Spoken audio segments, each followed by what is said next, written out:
This is the CHRILLCAST. Oh, CHRILLCAST. Okay. I'm Chris. And I'm Will. And And what's this today, is Will? Fandom Fridays. What do we do on Fandom um, Fridays, Will? we go over our latest pickups and some of our recommended books, movies, and games. And sometimes we talk about So I'm what going we're to go currently first. playing. Sometimes. We never talk about that. Not anymore. Yeah, It's no, been a we while. sometimes talk about currently playing too. So I'm going to go first. Basically, what I picked up this week are one physical game and one digital game via Chris. So the physical game I got, I'm probably the last person who picked this up, if I get the screen here, is Red Dead Redemption, the first one. And I got the Game of the Year edition, so I have the zombie expansion pack. I'm pretty excited. Yeah, go on. Just a quick note. I actually have the same copy you do. And I've only played the zombie campaign on accident. And that's it. It's a standalone thing, so you can't I know do it that. is. I did that without realizing I had completely skipped over the original story. Oh man, I felt so embarrassed. I was telling my friend about that game, and I was like, "Yeah, so that's a weird game. And you start out with your whole family dying as zombies." He's like, "What are you talking about? That's not the game." Really? Yeah. I figured it out eventually, but Yep. And then the digital game that Chris got me is called Oceanhorn. And I highly recommend the game. I'm enjoying it a lot so far. It's essentially an indie Zelda light game. So it's top down. It's really nice animations. I really like it. And the voiceovers are pretty hysterical because they're kind of intense for what the art style is. So, you're running around, you're this little kid, and you interact with a couple of the main characters, and suddenly, it goes into this cutscene that's like really deep voices trying to explain the story to you. It's pretty great. I have to say Oceanhorn is one of the best indie games I have ever played. And if anybody gets a chance to play it, which basically everybody can play it, because Oceanhorn is available everywhere, on everything. I don't know who this guy is, but we're going to go to this part. You can see the art style there. It's like Wind Waker meets Link to the Past. It's an isometric, top-down Zelda game is essentially what I would call it. Will you agree? Yes. You beat the whole game in under 20 hours. If you're really good, under 12. And you get all the achievements done in 16. Or trophies or whatever the system you're playing on collects for significant gains or significant completion portions. But yeah, it's great. I love it. So Yep. And it even has that when you solve a puzzle, sometimes it has like the almost Zelda music. Yep. Now when you solve the riddle, it does the Yep. same thing in the game. It's great. If you love Zelda and you want to pick up something that you can play relatively quickly and really enjoy it, this is the game for you. And with that being said, Will, what do you want to recommend to our viewers today?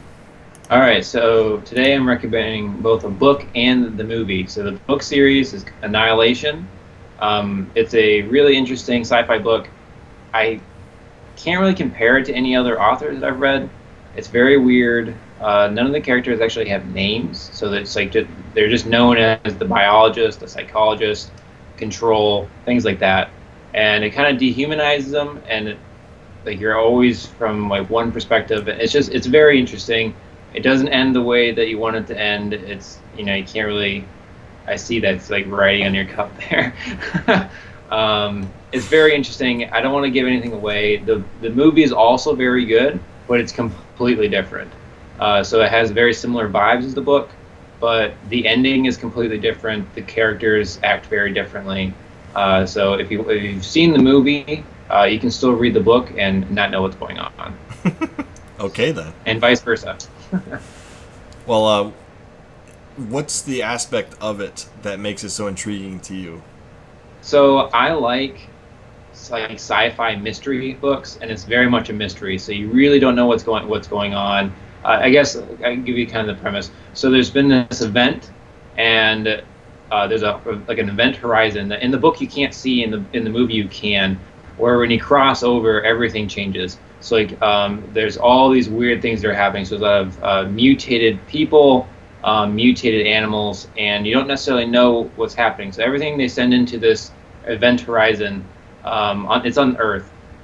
Basically, doesn't come back, but then some things do, and you try to like figure out, are they the same thing that you sent back there? So like some of the scientists they send in, some of them do come back, but are they the same people? You don't know. And that's what you're going through and trying to figure out throughout the book. And in the first book, you follow the biologist. So it's the female main character, and she crosses that event horizon, or like the shimmer is what it's called in the movie, and you basically follow her and like what happens to her throughout the whole time she stays on the other side of the shimmer, and it's just complete craziness, and it's great. There's a bit of a supernatural or extraterrestrial aspect, so you don't ever actually know. I guess I kind of ruined it. You're never quite sure, at least in the first book, what it is. Gotcha. And it's part of the mystery. And the thing is, even at the end of the series, I don't think it really ruins. You don't really get a full answer to that, but it doesn't ruin it. Ruin the journey. Like actually knowing what it is might actually ruin what in the actual journey itself. Cool. Maybe I'll check it out. Yeah. You definitely should. I will say the middle book, for everyone who's watching, the middle book is not as good as the first book and the last book. The middle book was a little bit of a struggle to get through. No, I believe my wife read these books, so maybe we already have them, and I want them to buy them. So that sounds really interesting, Will. I'm going to follow that up with a less interesting premise here. I've got a story about building a cathedral. That's literally what what moves the plot along is the building of the cathedral. If you haven't figured out what book / movie / video game / board game I'm talking about, it is Ken Follett's The Pillars of the Earth. And he wrote this book. I guess this is like his one of his legacy books. He started writing it while he was writing all of his other books, and then he finished it years later. But every publisher he tried to sell this to said, nope, nobody's interested in a book about building a cathedral. This book is not interesting. We won't take it. Well, eventually somebody did take him up on his offer, and it is a worldwide bestseller. It is one of the greatest books ever written, in my opinion. And I was like super frustrated reading this book in the first place, because at some point in the middle of the story, nothing good happens to anybody you like at all. Except basically nobody dies except one guy, but we're not going to talk about that because I don't want to spoil it. Yeah. But after I read the books, I watched this Pillars of the Earth miniseries, which is it's really good, but it doesn't match the book. Kind of like the Count of Monte Cristo movie, really good, but it doesn't match the book. Those are very different. Yes, this is different enough that it is a different story, but it's similar enough that you don't lose the premise and you don't lose the whole plot. There's just some character arcs that have significantly changed. Some characters that are replaced by, like, 2 characters are taken on by 1 role. It's like stuff like that. Like in various movies where there's multiple roles that are taken on by the same character, when really there's multiple characters that are supposed to do that.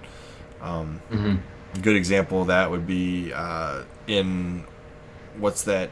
Not Crown, the Henry VIII show. Anyways, that show has a lot of characters that take on multiple roles because they don't have enough. The budget is not big enough to encompass every single character in a book, whereas a book costs you nothing to add another name. So they do some of that stuff in this show. And then finally, after I did those 2 things, I picked this little guy up. And this is one of the most beautiful art styles in a video game I've ever seen in my life. You'll get to see it in just a second here, but it looks like a hand-drawn aesthetics. Definitely uses cell shading very well, and it's just a treat. I mean, look at that. It is one of the most beautiful games I have ever played in my life, and some of the gameplay is frustrating, but the backdrops are so gorgeous that I just can't put it down. Look at that. I mean, it's literally cool. It's like hand painted, and it's a super cheap game. I think you can get it on Amazon for like $15. It's made by a company I have never heard of, Daedalic Entertainment. It's got to be some kind of European brand. I think they normally produce like cartoons. I don't think they normally produce video games. I could be wrong. I don't know a whole lot about the company, but yeah, I mean, if you want to play a game like a Telltale game about kind of a medieval / early, it's during the time frame when Stephen tries to take the throne from Maud. You know what I'm talking about in European history, in English history, and these characters are in the middle of that time period. And the book is like kind of the whole century time frame that occurs in. And you're following this character Jack, but you're also following a couple other characters like Tom the Builder, Bob the Builder, Eliana, who's the daughter of an earl at the beginning of the game, beginning of the movie, beginning of the book. And you're following the development of the relationships between the characters. And there's one of the other main characters named Philip. He is essentially a priest, and he's the main guy trying to push the cathedral build, because one of the major plot points is why you need to rebuild the cathedral. And I'm not going to talk about what happens to the cathedral, because that would be a spoiler as well. But essentially his whole plot is he's trying to get the money to build the cathedral. So he's trying to get the king to get on his side, he's trying to get the earl on his side, just to get the money to rebuild the cathedral. And that's what basically pushes the plot along, because the whole time the plot's going on, they're trying to rebuild the cathedral. And everything else that happens because of what Philip did to rebuild the cathedral. It's so crazy how one little thing can have such a lasting impact in a story that seems insignificant at the time, but turns into a big deal. You know what I mean? It's like that butterfly effect. You do one thing, and boom, you've changed history. And it's just a beautiful story from start to finish. And it follows... Ken Follett did a lot of research on that time period to put historical accuracies in it. All right, so I got a question for you. Okay. Out of the three, what would you recommend first? Oh, the book. Start with the book. And then second? Then watch the movie or the game. It really doesn't matter after that. But I definitely recommend the book first. If you're not going to read the book, then do the game. Okay. Because if you do the movie first, you'll know all the choices to make in the game. And the game is unforgiving. It's extremely unforgiving. Like, even I thought I was making all the right choices, because I've read the book and I've seen the movie. And I ended up killing off one of the main characters in the first arc. And I was like, oh, man. No. What? How did I... Like, if you asked Madeline, she'd be like, yeah, he was shouting from the living room while I was in the bedroom. Like, I was just like, no. And I restarted. I was like, nope. I can't have that person die. This whole story is not going to work. It's so funny how one dialogue choice can cause so much mischief in the game. It's so representative of the original story arc that one decision you make could affect the rest of the story, so much so that the end of the story changes completely. Unlike the Telltale games, which kind of have a canonical ending, this game has no continuation story, so it doesn't have to end in a specific way. So, although it could end up being one of those games where in the end none of your decisions mattered.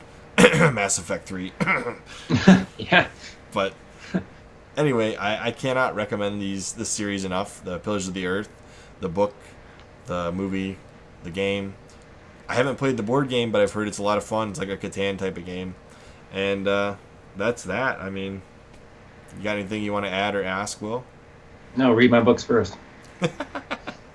Check out John Marco. Anyways, as always, I'm Chris. And I'm Will. And we will see you on the next CHRILLCAST.